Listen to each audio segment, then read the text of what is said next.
Welcome to Industry Insights. Today I'm talking to Francois Bourdichon, food safety microbiologist. Hello and welcome to this episode of Industry Insights. Today I'm with Francois Bourdichon, who will be talking with me about microbiological contamination and the challenges for the food industry. But let's start by you, Francois, introducing yourself. Please go ahead. Thank you, Stephanie. Thank you for the invitation. So, as you can guess from the first name and last name, I'm French. I'm a French microbiologist working for the past 20 years in the food industry. I'm a father of two, which is also very time consuming. And for the past 5 years, I'm working as a technical consultant in support for troubleshooting to the food industry globally, with mostly a focus on dairy and on confectionery. That's great. So you have a lot of background information. You've studied hard, you know your field of expertise. And so let's dive right into this. So I've read the latest newsletter of BVL, and they were talking about the reasons for last year's food recalls or food warnings. And amongst all the reasons given, microbiological contamination was by far the biggest one. They said it was 35%. So why is it that that topic is mostly, I wouldn't want to say ignored, but not as standing out as it should be? We've learned a lot of things with the COVID-19 crisis, and one of them is education. And most of the time, people believe that if it's a specific problem, there are specific people handling this. And unfortunately, that's not the case. At least for microbiology, that's not the case. You cannot say, we have a microbiological issue, let's ask the microbiologist. The only thing we can do as microbiologists is troubleshooting, but every day in the factories, we are not there. And we need to have the people rightfully educated, also understand what's behind microbial monitoring. I have seen, as you mentioned, a lot of recalls last year with some really making the highlights. And one of the issue I see in the communication is that people mention, yeah, we do not understand why we have this issue because finished product testing was fine. The issue with microbial contamination is that it's not distributed all along your food. It's one issue that's happening during the process, and there is one spot of contamination. Okay, if you have a lot of deviation, there are a lot of issues, and then you can believe that everything is under control, and it's not. So there is still, after 40 years of implementation of the Codex guidelines of microbial criteria, too much trust on finished product testing and not enough trust of inline testing, anticipation, all the microbial risk assessment you need to do from the start. And people focus on the end of the chain and not at the start of the chain. Of course, if you focus on only one point, that's reassuring, that's pretty limited, and you believe things are under control. But if you look at the global scene, you might see that not everything is as good as it should be, and you need to focus and anticipate. It's really switching from corrective to preventive. Yeah. So there are a lot of fields that already come to mind when I hear you explain that. But let's start by a manufacturer itself. I mean, I'm not a microbiologist, so when you talk about these things or when I read about them, it's often like, wow, should I have kind of started biology or stuff like that or chemistry? So it's the topic itself can be a little bit intimidating to people. So like imagine someone is a producer and they're standing at the conveyor belt. Is there an easy and general overview training information that you can provide for these people? I mean, you are, of course, you can see foreign material. That is, sometimes you can see it with your own eyes, or you have machines to detect that. But are there rather general or easy handleable mechanisms to detect those microbiological contaminations? Well, unfortunately, no. That's the issue. It's most of the time is case specific. We often ask to provide global guidelines and global education. Yes, you can do this, but it will always have the limit. I will give you an example, which is based on my return of experience with dairy.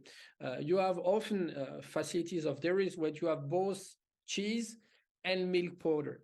And this is where it becomes tricky, because the ecology of these two factories, even if it's one site, for me, these are two factories, are completely different. One is wet and chilled, and you're looking and you're manufacturing cheese, and your pathogen of concern is Listeria monocytogenes. And the other one, it's hot and dry, and your pathogen of concern is Salmonella spp, and eventually Chronobacter if you're dealing with children. And then everything is different. The cleaning practices that you have in the cheese factory are not the cleaning practices that you will have in the milk powder facilities. The zoning is different. The way you handle the process is different. One is open air, one is closed. One seems to be fully under control because it's all in tubes, but in fact it must be very scrutinized to make sure that there aren't any leaks, that there isn't any introduction from the environment, where the other one can be protected by starters. So it's really an ecology. And the other issue, as well as you mentioned, is that it requires education and communication. And let's face it, we microbiologists are not always very clear in our explanation. It's also because we must be humble and know that we don't know everything. And personally, when I'm saying I'm a microbiologist, well, I'm a bacteriologist. Well, I'm a food safety bacteriologist. Well, I'm a food safety dairy bacteriologist. So it's a huge world. Despite science had advanced a lot in the past 150 years, we are still learning a lot. Myself, you might want to say, he's an expert, he knows it all. No, I only know a piece, and I need to train myself, and I need to read. So it's really repeating, anticipating, understanding the picture, getting with the people, and translating in a way that they understand what they need to do, what's their role. So it's a balance that we need to find between what we know, what we don't know, and what people need to know to do their job in a hygienic and safe way. Yeah, so we could recommend probably to manufacturers to bring experts on board, do an audit of their facilities, and provide guidance, training, and awareness of where the pain points could be, and how to approach and how to be more careful and act um, better trained than before. Maybe that could be a solution. But yeah, I mean, probably companies have already thought of that, but they thought about it, but it's the way you do it. You always have this phrase on the internet that the most dangerous thing you will hear is we already done things the same way.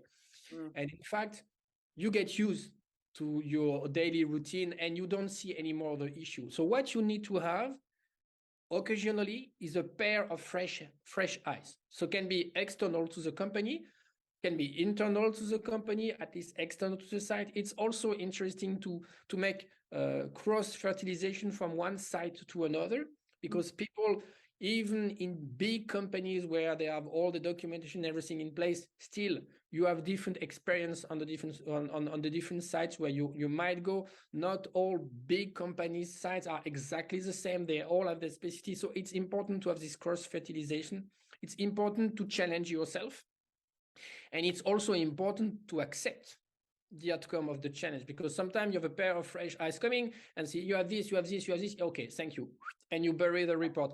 This is not helping. It's important to have in mind what the EU regulation is mentioning in 178/2002. It's the responsibility of the food business operators to ensure food safety, which means that you need to challenge yourself. Am I doing things safely? How can I do things better? Because even the best companies have issues. And the point is, how do you accept, how do you have this own awareness that not everything is perfect, and how do you do better when you're already good? Yeah, that's right. Wow, lots to do and lots to focus on and also accept internally. That has become perfectly clear. But now zooming out, excuse me, of an individual company, we still have the transportation, the trucks that are delivering ingredients, or milk powder or milk or chocolate or any food really. What would you recommend on that path, on the transportation? I mean, that is a topic that's all often forgotten, and but I think it's specifically when it comes to microbiology problems. it's the forgotten link in the global food chain. If you look at pictures from the FAO explaining the food chains, you always have primary production, production, and you have distribution, storage, and supply. Yet when it comes to most of the recent outbreaks we have, people only focus on what's happening in their factories. Then you need to understand, in one factory, everything is fine. In the other factory, everything is fine, and in between something happened. And in between, what do you have? The supply. The supply is something where really we don't have enough supervision, we don't have enough awareness how important it is. You have this issue for the milk. Indeed, when you're collecting, the truck is collecting the milk from every farm, you need to have a safe truck. We've done a lot of work on this in the milk industry in terms of food defense, in terms of food safety.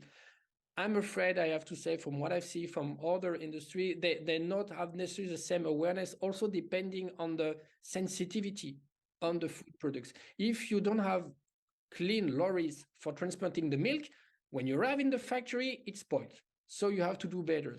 When you are transporting low moisture foods, yeah, they are not transforming. So then you say everything's under control. But if you don't truck the lorry from one transportation to another, or if you don't dry it good, you might have issue with yeast and molds, and then you can end up with mycotoxins or spoilage or off notes or whatsoever. So yes, the supply is something that we need to focus on. That's upstream between the most of the big companies, and then downstream in terms of what people mention direct to consumer. It's important to have a look when it arrives at my place. There are a lot of food deliveries now. A lot of companies have grown since the COVID-19 in direct to consumer deliveries of food, and they are not all safe. They are not all aware of what are the regulations. They don't even know that they are part of the food chain, because they just believe, I take the food and I bring it back. Yeah, but if you don't respect either the temperature above 65 degrees or below 4 degrees, then something can happen and you will be responsible. So yeah, supply is definitely something we have to focus on in the coming years. Yeah. So as a kind of like a little bit of a summary, what would you recommend? What would be good steps for literally everyone who is working in the food industry to pay more attention to microbiology contamination? What would you wish for companies to do differently? You have two ways to learn. Either you make the mistake and it hurts you in the face, and then you say, and I'm not going to say the word, I shouldn't have done better. Or you look at what's going on at your competitors, and if there is a competitor in your field of work, in your type of food matrix, who has an issue, maybe you're having it as well and you're not aware. So it's really important to share knowledge with information. Having said that, you often might heard food safety is not competitive. No, food safety is competitive. Food safety is freedom to operate. Because and people make sometimes fun of me because I'm repeating this mantra a lot from the FAO. If it's not safe, it's not food. Right. We are food producer. It has to be safe, and in order to be safe, it has to be produced safely. And safely means occupational health and food safety. It's really important to make sure that you care for your employees, that we care for the food, and that you look what are the others doing and what can I learn from others' mistakes in order to avoid that I'm doing the same mistake. Yeah, and maybe also as another step is to reach out to experts like you and ask for advice, ask them to come to your facilities and take a look and be those fresh eyes that you have mentioned earlier. Yeah, I can be one of the options, but I'm not the only option. No, I know. There are maybe one or two more out there. I hope so. I hope so. Yeah, me too. Well, thank you so much, Francois. This has been really helpful, and I'm hoping that at least we have been able to provide guidance, information that people might have not been aware of, or might have not taken into consideration, or yeah, it's just been helpful and provided beneficial insights. And so thank you very much for your time. It's been a pleasure talking to you, and I'm looking forward to doing that rather sooner than later again, and just see what people have learned and receive their feedback. So thank you very much. Have a great day, Francois. Bye. Bye-bye. This has been today's episode of Industry Insights with my guest, Francois Bourdichon. Thanks for your attention and see you again soon. Bye.